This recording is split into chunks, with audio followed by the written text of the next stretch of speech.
This is the Good Neighbor Podcast, the place where local businesses and neighbors come together. Here's your host, Cabo Jim Schaller. Welcome, Good Neighbors, episode number 119 of the Good Neighbor Podcast Estero. Today we have Good Neighbor Mark Jones from Alliance Financial Group. Mark, welcome. Thank you, Jim. I really appreciate that. Really appreciate you having me on. Absolutely. Excited to learn a little bit more about what you do and share it with our listeners. So let's start off by doing just that.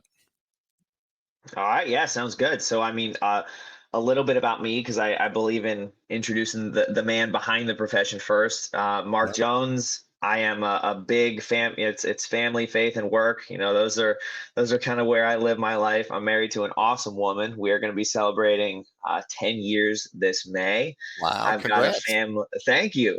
Man, you want to talk about some good financial training? 10 years of marriage, we'll do that to you. Absolutely, right. We are blessed to have 4 kids, one on the way. And it's been an awesome ride, both personally and professionally. Which professionally, what I do is I'm a finance professional. So I like to describe it as I sit down with my neighbors here in Fort Myers, Collier County, Southwest Florida is where majority of my clients are. And I co-author a financial strategy with them. And that's tools to maximize what your rate of savings is, tools to look at your income protection, and tools for income growth as well.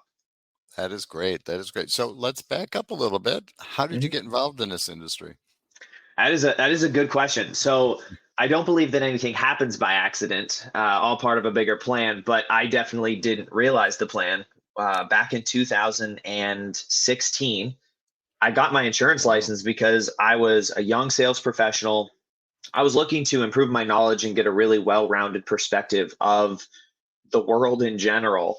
And I met an insurance broker who was incredibly knowledgeable. She still lives and works here in Southwest Florida. She recommended I get the license, which I did.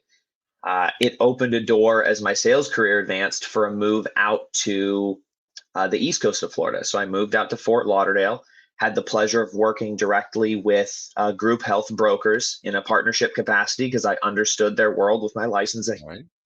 And then in 2020, a company I was working for sold because of COVID, and it opened up the opportunity that, combined with some family stuff going on with my parents, some medical stuff that started showing up, opened the door for my family to move back here to Southwest Florida. And that's when I dove into this full time as a financial professional. That is great. That is, see, in life, you just follow the journey and you'll find your way. Absolutely. We all have, you kind of touched on a little bit there, but everybody kind of has a challenge along the way or obstacle along their journey, especially starting, their own business. Is there something that happened along your journey that you can look back at now and say, you know what, maybe I'm in a better place now because of it? Yeah. So for me, it was the medical issues, right? So I'm the oldest of 9 kids. I have the most amazing mom and dad that you could ask for. They raised me and my siblings with phenomenal work ethic, great faith, and a go-get-'em attitude. And in 2020, my dad, who had been the sole income provider for our family for 30 plus years, was diagnosed with early onset Alzheimer's. So I still had minor siblings at home, and going through that, and to some extent still going through it, but those early several years definitely were something that not only grew me as a person, as I kind of stepped into a quasi father role for a lot of my younger siblings, and helped to support my parents during this time of transition, mom going back to work, etc.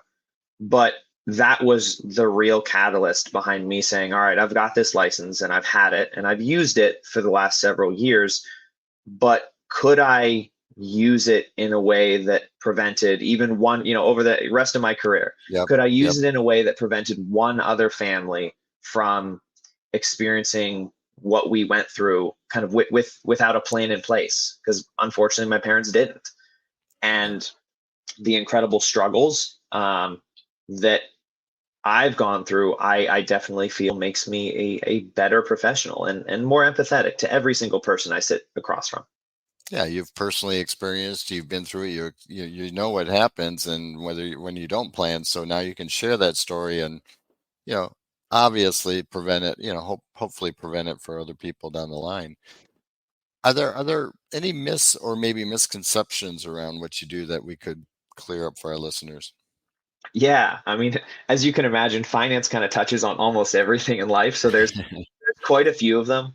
I focus in on two, or I'd like to focus in on two. I would say the first one is that you have to have, $500 million and a summer home on Jupiter before you can sit down with someone in the financial world and qualify for for having a discussion.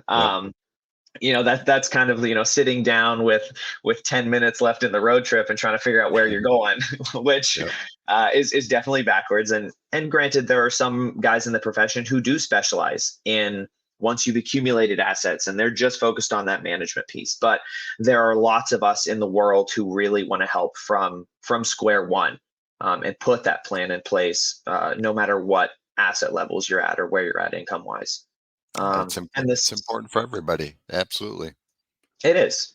It Yeah. is. And the second myth that I like to highlight is, specifically since I started my financial career focusing on the insurance and the life insurance space, which is that a lot of people believe that if you have it through work, you've got it and you don't need to think about it. And that was unfortunately my dad's experience, right? He had a great policy through work, but with the onset of his illness and then subsequently losing that job, he ended up with no insurance and simultaneously an inability to get more insurance because he wouldn't qualify for medical underwriting. So, um, insurance and insurance that's almost like a chess move, right? While the Yep. death benefit is incredibly important within a life insurance policy, it's one aspect of it. And every financial move should be done with a next move in mind. Absolutely. So speaking of that, are you seeing any trends maybe in the industry? Things that are changing or evolved?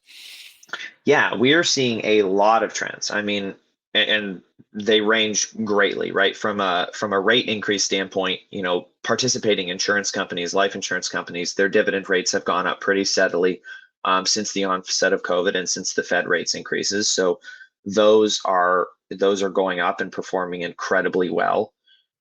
We're also seeing a lot of really, really positive moves on the flexibility of life insurance policies. So they truly are tools where no matter where you're at financially or what your future goals are going to be, they're a phenomenal part of your overall strategy and can be very customized to an individual scenario. Yeah, much so than I want to say used to be back in the day. It's changed to be more accommodating for people in their situations because there's a lot of different situations out there nowadays. Gone are the days when you can say that my retirement plan is to work for a company for 40 years and retire Yep. with a gold watch and a pension. Yep. Not happening. Not Not happening happening. anymore. There you go. So I know working in the industry that you do demands a lot of time. Mhm. Are there things that you enjoy doing outside of work? Oh, absolutely. So, sports always been a big part of my life. I was a competitive fencer through high school and college. That was my sport of choice. So I try and get out there and duel some people when I get a chance. I'm really big into fitness. You can usually find me in the gym or running almost every morning. And then, like I mentioned earlier, right, my wife and I, we've got 4 kids, and so whenever we can take adventures with them, whether that's just to the beach or a larger travel, that's what we're usually doing. There you go, kids. You gotta love it, and a job like this allows you that ability to be able to spend time with your kids as well too, which is great. Absolutely. So, is there maybe one thing that our listeners don't know about what you do at Alliance Financial that maybe they should know? Yeah, I think when you ask, if you asked 100 people what does a financial professional do, I think most of them are going to touch on the growth piece and the investment piece, and then you'll have some who also focus in on the insurance planning as part of that journey. I think very, very few people know that there exists a niche of financial professionals who also include savings optimization strategies in that world. And to me, what that means is, um, I was talking to one of our president of the firm actually this past week, and we were talking about how one of the most dangerous financial products in today's world is the checking account, ironically, because it's instant access to money that you don't have to physically hold and hand over and feel the pain of Benjamin leaving your hand. So you get this instant access to your cash, and the older model of budgeting and setting a number at the beginning of the month and then reviewing at the end, in the sheer volume of transactions that occur over 30 days in our world, it makes budgeting incredibly difficult. Yep. So one of the things I do is I help clients put together different strategies that are kind of a hybrid of traditional budgeting, but also some new approaches that make it more passive, but also just more effective for today's world. And that is your ability to save is the single best financial tool you can implement, bar none. And it's all in your control, and it doesn't cost anything. So it's where I like to start the conversation. Absolutely. And you touched on it too, with the whole digital age, with the ease of access, a click of a button, your money's somewhere else. And it's, gone are the days of actually writing a check. Oh my gosh, I had to pay with cash in Publix yesterday. And I swear the guy behind me was just evil eyeing me the whole time, because it took, 15 seconds longer than if I had thrown my card in the machine. Right. I know it's where we're in that society now where it's all about time and, how can I do things quickly as possible? So, Yep. So how would our listeners go about contacting you if they wanted to learn more or had a situation they needed to get taken care of? Well, hey, I'm always available via phone. You can call me, text me, 239-990-3142. My offices, I'm either sitting in Fort Myers, which we've got an office off of Metro. We've also got an office down in Tamiami Trail for our Naples neighbors. Okay. And you can email me at mjones@afgfl.com. So whole bunch of different ways. I love it. Mark, it's been a pleasure getting to know you, and thank you for being such a good neighbor. And we hope to see you out in the community soon. Yeah, absolutely. Thank you so much, Jim. I really appreciate this opportunity. Yeah. Thank you for listening to the Good Neighbor Podcast Estero. To nominate your favorite local businesses to be featured on the show, go to gnpestero.com. That's gnpestero.com, or call 239-296-2621.